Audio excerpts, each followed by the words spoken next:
Today on Face the Nation, here we go again. The government is on the verge of a shutdown because Congress can't agree on a budget. While across the Middle East, anti-government demonstrators again turned out in protest. We'll talk with the Senate Democratic leader Harry Reid and Senator Lindsey Graham, a key Republican in both the budget negotiations and defense policy. It's all next on Face the Nation.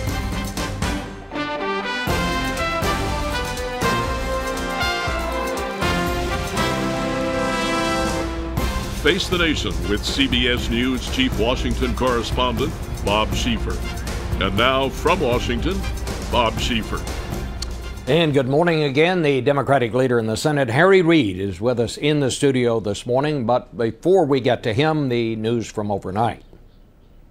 In Afghanistan, U.S. Commander David Petraeus condemned the burning of the Koran by a Florida preacher, which has set off 3 days of riots in Afghanistan and taken more than 20 lives. In Libya, NATO warplanes continue to target Muammar Gaddafi's forces. Gaddafi shows no signs of leaving, but one airstrike went wrong and took the lives of 13 rebels. In Yemen, some of the biggest demonstrations yet, hundreds of thousands turned out to demonstrate against the government, which has been an important ally of the United States in the war against terror.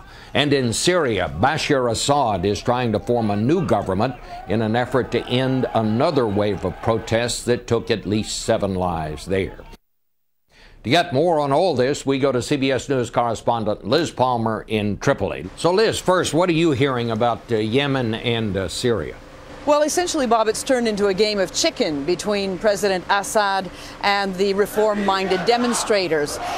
Today, he appointed a new prime minister, but the demonstrators think that's just cosmetic, and they're hitting the streets again in the thousands. The catalyst is funerals for people who were killed by his security forces yesterday.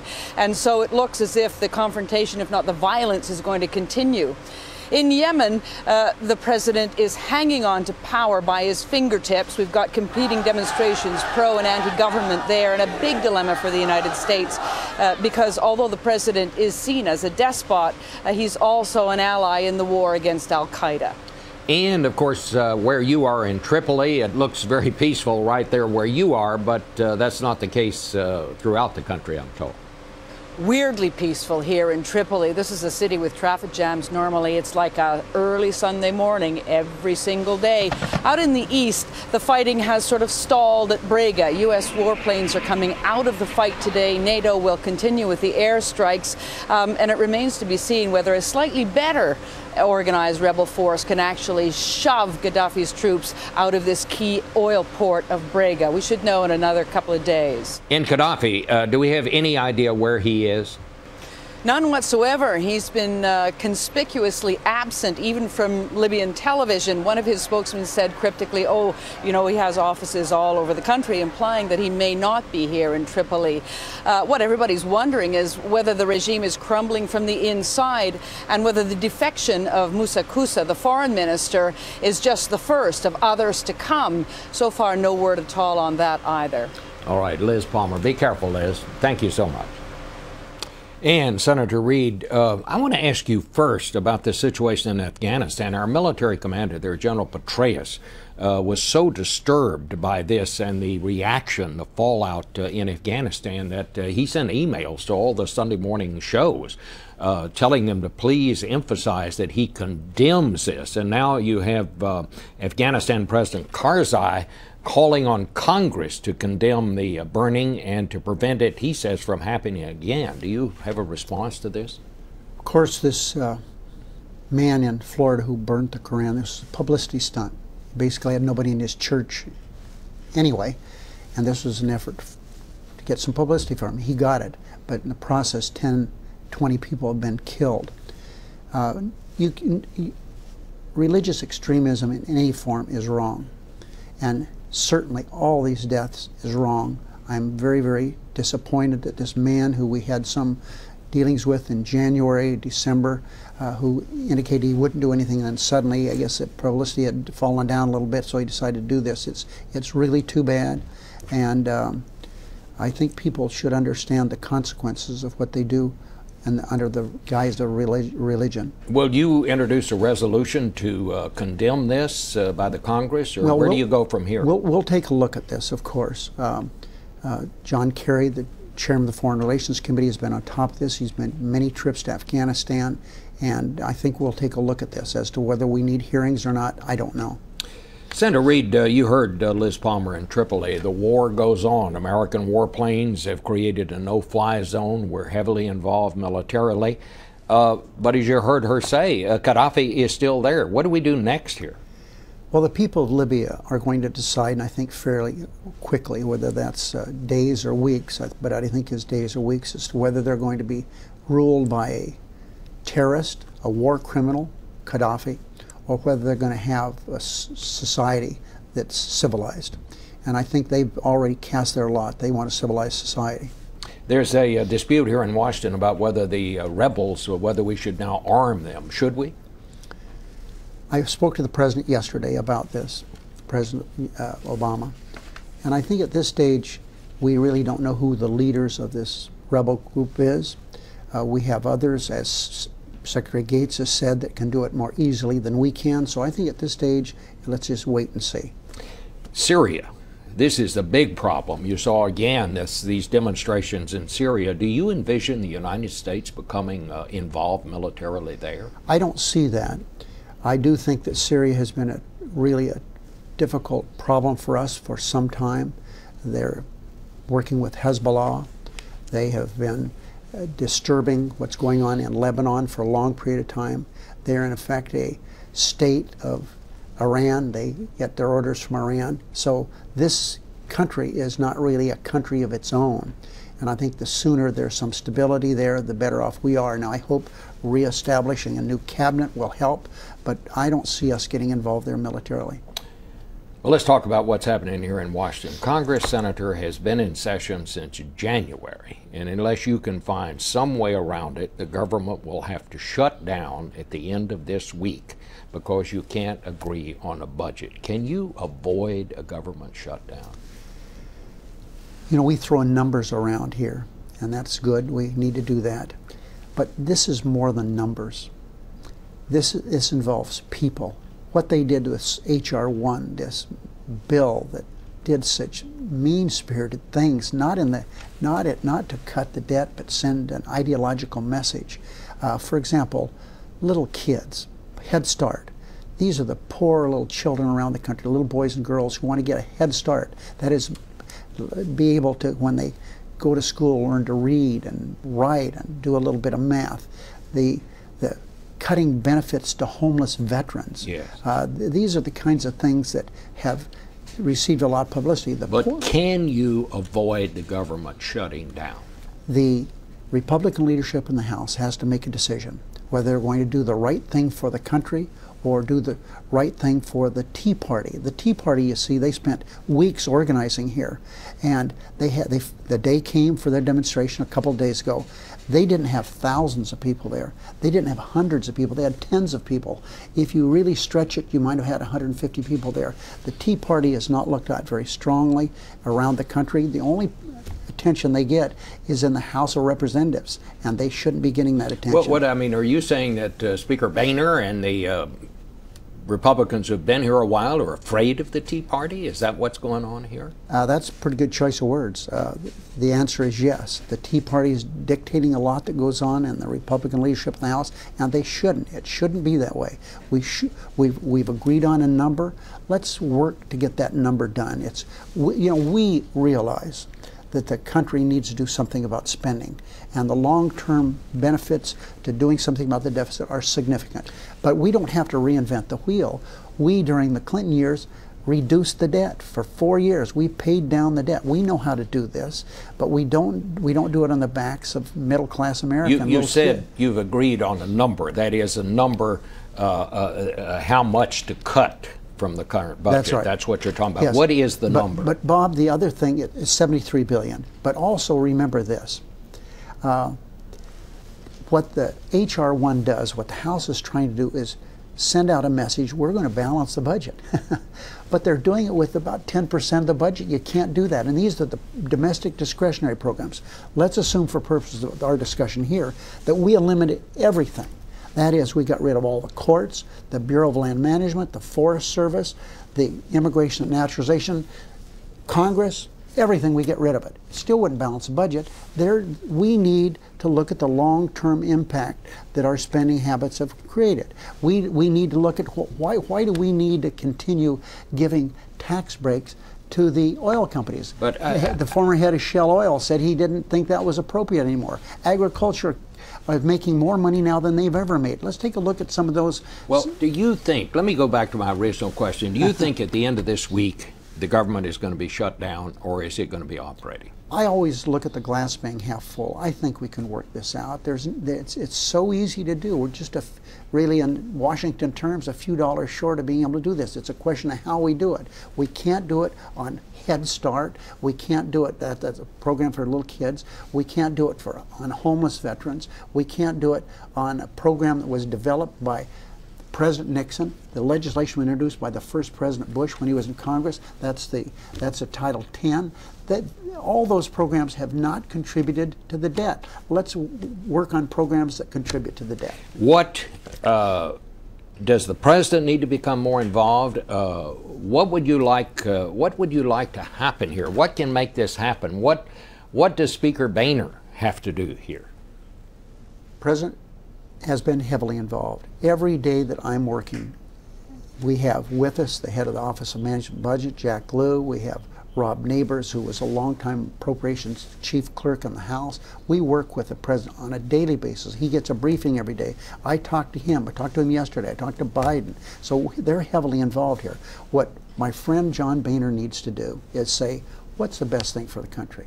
And we all know the best thing for the country is to work something out on this. It's so easy to do, but we have to have a fair share of other programs, not just these programs that hurt middle class and the poor in America. All right. Mr. Majority Leader, thank you so much for being with us this morning. When we come back, we're going to talk to Lindsey Graham, who's a Republican. He may have some different ideas about this. In a minute.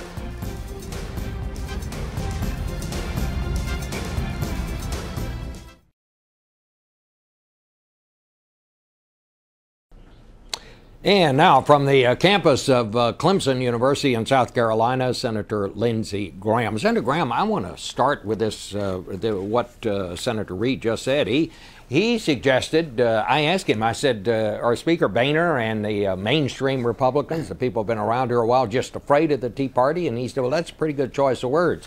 Are you afraid of the Tea Party? No, I think they're an important part of the Republican coalition, but our Democratic friends should be afraid of the public. How did you lose the House in such overwhelming numbers?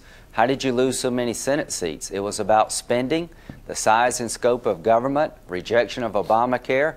So our friends in the House, Speaker Boehner, who replaced Speaker Pelosi, is doing what the American people want in the last election, trying to reduce the size and scope of the government, which is a goal shared by the Tea Party. But you can't account for the last election based on a narrow view of America. Americans as a whole are very upset about the size and scope of the federal government. We're trying to reduce spending, and our Democratic friends are hanging on to old ideas that every time you try to reduce spending, you're being cruel and mean. What's cruel and mean is to pass this debt on to future generations. Senator, let me ask you the same question I asked Senator Reid, because I know you're heavily involved in some of these negotiations. Do you think next Sunday we're going to talk about the government being shut down, or will you have found some sort of a way to get together?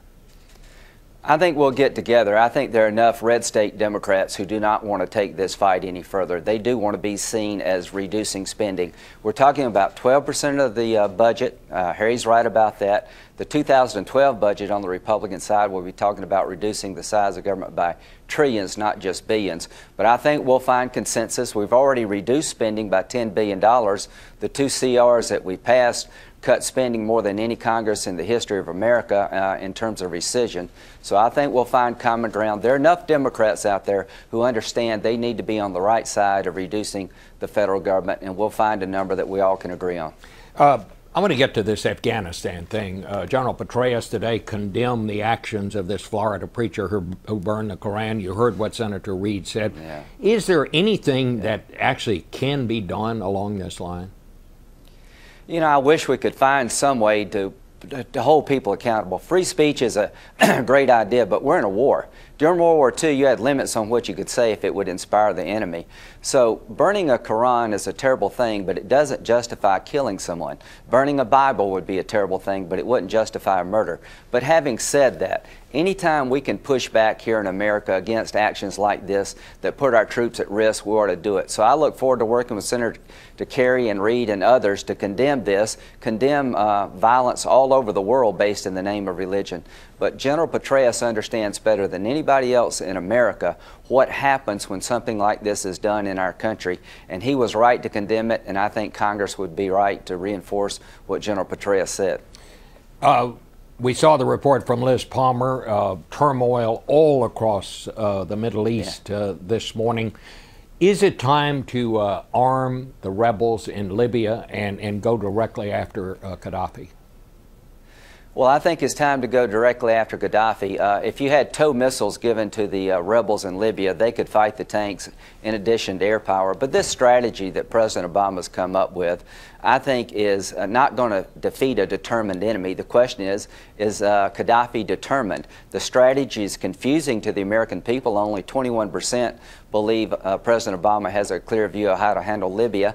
It's demoralizing to our allies, particularly people on the ground that we're trying to help, and I think it's encouraging to our enemies. So this strategy is going to lead to a stalemate, and we should be taking the fight to Tripoli. You don't need ground troops, but we should take the aerial campaign to Tripoli to go after Gaddafi's inner circle. They live like kings. Go after them, to go after their propaganda machine. The way to end this war is to have Gaddafi's inner circle to crack. The way to get his inner circle to crack is to go after them directly. So you're calling, you say what we need to do is airstrikes on Gaddafi and his people.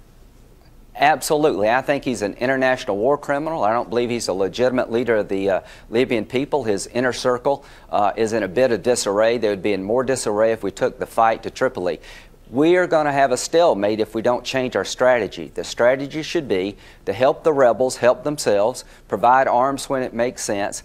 To take the best Air Force in the world and park it during this fight is outrageous. When we call for a no-fly zone, we didn't mean our planes. So tomorrow, the American Air Force is out of this fight, and as much as I respect our NATO allies, you take a lot of capacity off the table by grounding our airplanes, and that's going to make this war go longer. I want it to end quickly with one goal in mind, replacing Gaddafi by something that will be better. And I'm confident that what you see in the Arab world, Bob, is a good thing if we manage it well. These people throughout the Arab world are saying enough to tyranny, enough to despots. We want a better future, a future that we can recognize and associate ourselves with.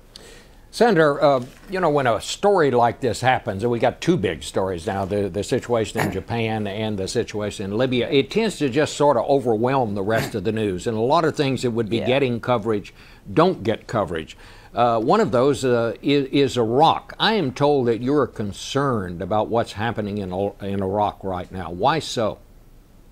Well, I'm deeply concerned. We're inside the 10-yard line in terms of finishing the job in Iraq. But in 2011, all troops are supposed to leave Iraq, American troops. I do not believe the State Department can carry on their mission of helping the Iraqi government and people reconstitute their society, to help them build a civil society, without American forces there to provide security, air power, logistical support, the Iraqi army. This idea of being pushed that we'll have a State Department army, I will not vote for that. I will not support that. We need American troops in 2012, 10 to 15,000, left behind in Iraq to provide security to our people who are helping the Iraqi people, maintain air superiority, to have an edge against Iran, and to make sure that the Iraqi army continues to develop. You say a State Department army. You're going to have to explain that. What are you talking about? What are they planning here?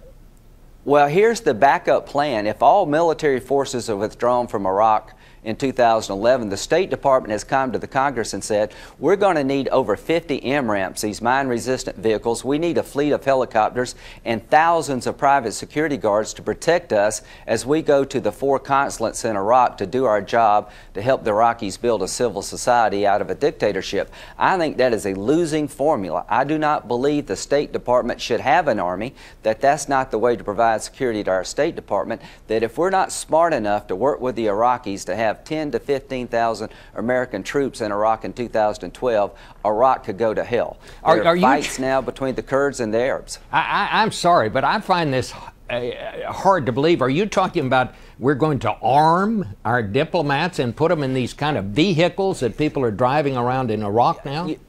You got it, Bob. We're going to have private security guards providing security. I think American soldiers and the Iraqi army should provide security. We're talking about a fleet of helicopters so they can get around to the 4 consulates spread throughout Iraq. We're talking about MRAMs, mine-resistant vehicles, bought by the State Department, a mini State Department army. We've never done that before. That will fail. I'm urging the Obama administration to work with the Maliki administration in Iraq to make sure that we have enough troops, 10 to 15,000, beginning 2012, to secure the gains we've achieved, to make sure Iran doesn't interfere with the Iraqi sovereignty, and to develop this country. We can't do it with a State Department army, and I will not support that. This is a defining moment in the future of Iraq, and the Obama administration has the wrong strategy in Libya, and in my view, they're going down the wrong road when it comes to Iraq.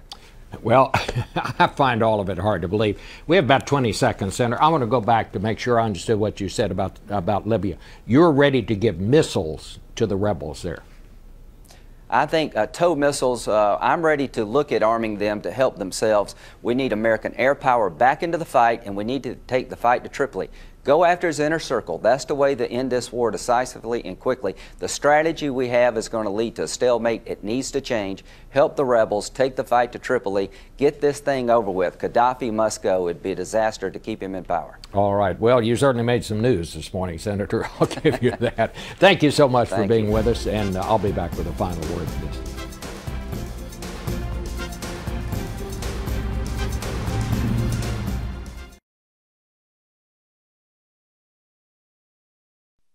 Finally today, after all these years and a long dispute, Richard Nixon's friends and the National Archives have reached an agreement that will allow the Nixon Presidential Library to mount an exhibit that tells the real story of Watergate. That's good. It will give the library much more credibility. And that the dispute went on so long is not all that out of the ordinary in historical terms. As long as there has been history, humans have tried to rewrite it. The pharaohs often defaced the statues of their predecessors as they sought literally to erase them from history. Whoever happened to be in power in the old Soviet Union tried to rewrite that country's history to cast themselves in a better light. But for all the effort, it has never worked. The truth always outs. The best public relations, the heaviest spin, can never trump bad policy. And bad PR can never trump good policy. The Nixon presidency is a prime example. Nixon's disregard of the law and the Constitution was disgraceful. That is part of his legacy, and his apologists cannot change that. Yet, Nixon was far ahead of his party in American public opinion when he made his courageous opening to China and his arms control agreements with the Soviets.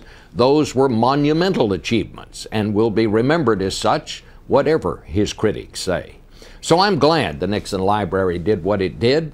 Truth, telling it straight, is still the best way. Back in a minute.